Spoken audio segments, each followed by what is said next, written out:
welcome back to my channel. As I said in my Too-Faced gingerbread spice review, you are going to be seeing a fair amount of reviews kind of close together because I am going over and reviewing what from holiday that I wanted and trying to get you guys reviews of it as soon as possible so you can decide whether you want to spend your hard-earned money on it. And today we are discussing the Anastasia Beverly Hills Sultry palette going on there, brush that I don't use. One thing I like about Anastasia is I feel like they don't create a lot of hype previously, leading up to it. They're just kind of like, oh hey, here's a palette, BTW, it's out, rather than 6-7 months beforehand. Oh, we're teasing it. Oh, it's gonna come out. They're just kind of like, oh, Anastasia released another palette. Okay, that's good to know. I did get my palette off of the Anastasia Beverly Hills website.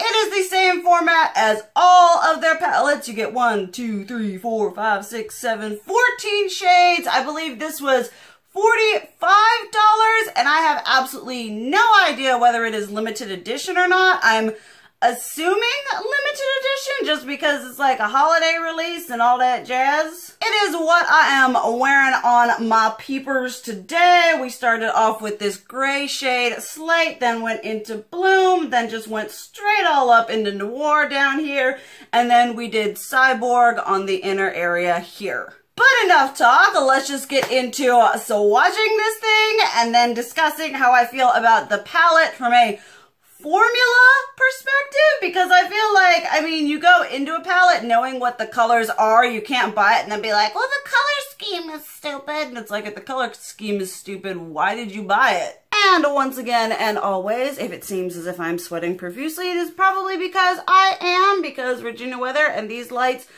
aren't very forgiving. Alright, I'm just gonna go boop, boop, boop, boop, boop, boop, boop, like I do. We're gonna start off with Cinder oh, my light is just weird. Starting off with Cinder, then we have Fresh, Twig, and Pearl.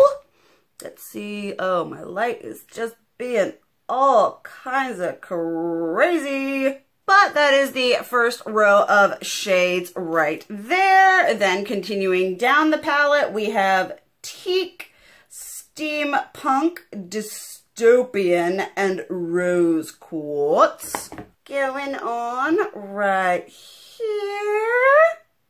Now, I'm not sure if it's because I have hair on my arm because I am a normal human, but you can see here the shades Steampunk and Rose Quartz are a little bit chunky. Like I said, I don't know if that's because I'm swatching it onto texture, but they are a little chunky there. Then we have Cyborg, Ember, Slate, and Bloom, which is the roughest feeling out of the mattes. It's really kind of just gritty feeling, which was very surprising because we know Anastasia Beverly Hills can do red tones, aka modern renaissance. Then last but not least is Noir, which was a very pleasant black to work with. I kind of hold all blacks up to the Kat Von D formula, so if it's really good to work with, then you know it's a good black.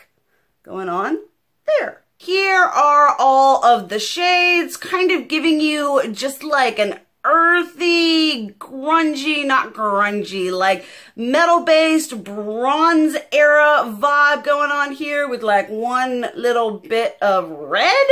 But we've swatched everything. Now it is time to actually talk about the formulation, how they perform on the eyes, and my cute little opinions on the color theory story theme. Okay, so right off the bat, I know a lot of people were really thrown kind of off of this palette because they thought it was exceptionally boring.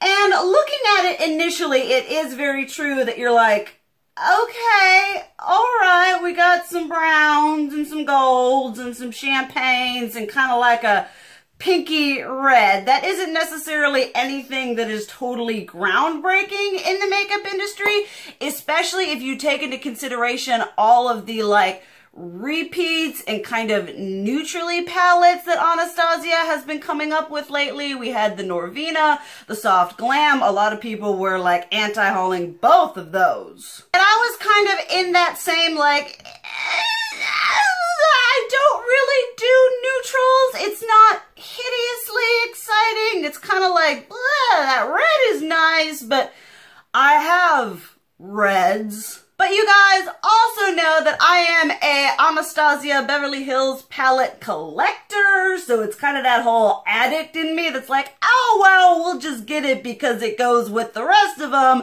and I'm gonna review it for you all because if I'm gonna get it, I might as well review it. Formula-wise, it's great. They're a little bit powdery, but I feel like they aren't any more powdery than Soft Glam, Norvina, Subculture, Modern Renaissance. I mean, this is a formula that I use pretty ding-dang often, and I find that with the kind of exception of Subculture, Anastasia is pretty consistent across the board when it comes to their formula. The shimmers are absolutely beautiful. They are like the shimmers from the Soft Glam and the Modern Renaissance, which are two of my absolute favorite palettes from them, and probably of all time. They are just super smooth, very opaque. You don't need a setting spray. You don't need a tacky primer. You don't need a glitter glue.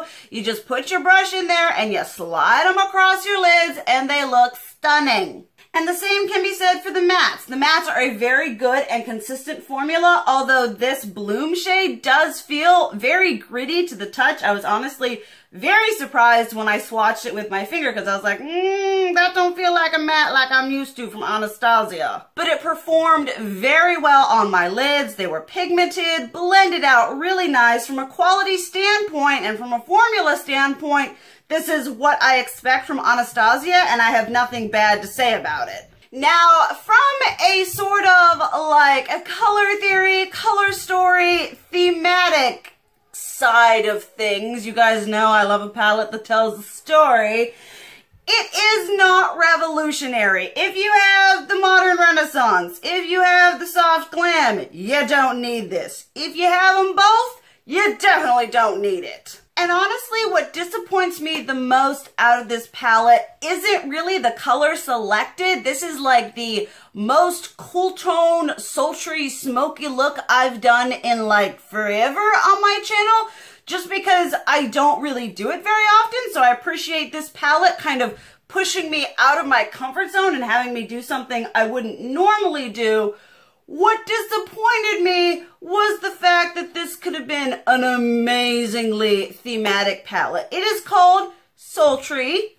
Alright, whatever. And it has this beautiful, like, shiny, bronzy, reflective thing going on here.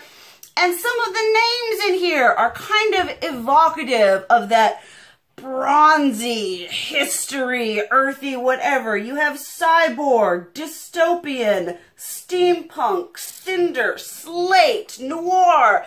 These names and these colors that evoke that kind of smoke and steam and bronze. And if any of you guys are like steampunk fans or anything like that, there was such a missed theme with this. If they could have named the palette, like we have Modern Renaissance, we have Subculture, we have these palettes that kind of evoke an era and a time. If they had named this palette Dystopia and then gone with that theme, it would have been so amazing. And I feel like the overall look of the palette would have been much more appealing to people. But instead they slapped sultry on it and just kind of went on their merry way. I just feel like there was just such a missed avenue of a beautiful palette that created a story and evoked a time period and a type of makeup. Even having this like red, you know, you have the steampunk and the cyborg and all of these rich colors, and the bloom is like the life coming back into this dystopian world of chaos. Essentially reminds me of the What About Us song by Within Temptation and starring Tara Turunen. I will leave that link down below. But that all aside, although the color theory is not necessarily, woo, this is new, this is revolution, it is something that surprisingly I ended up liking a lot more than I thought I would, just looking at it online and seeing the promo pictures. Like I said, the quality is top notch. It is Anastasia Beverly Hills. The shimmers, the mattes, the color theory, everything works together, even though it is a bit boring. I think if you don't have the soft glam, you don't have the modern renaissance, this would be a good one to invest in. But if you do, there is absolutely no reason to have this palette because it is not bringing anything new to your collection that you haven't already seen or owned from Anastasia, and honestly, probably a lot of other brands too. Alright guys, there was that review. As I stated, it's not necessarily the most exciting palette. I'm excited that we don't have like velvet packaging anymore, but if it's something you've been looking for or thinking about, I can stand by the quality.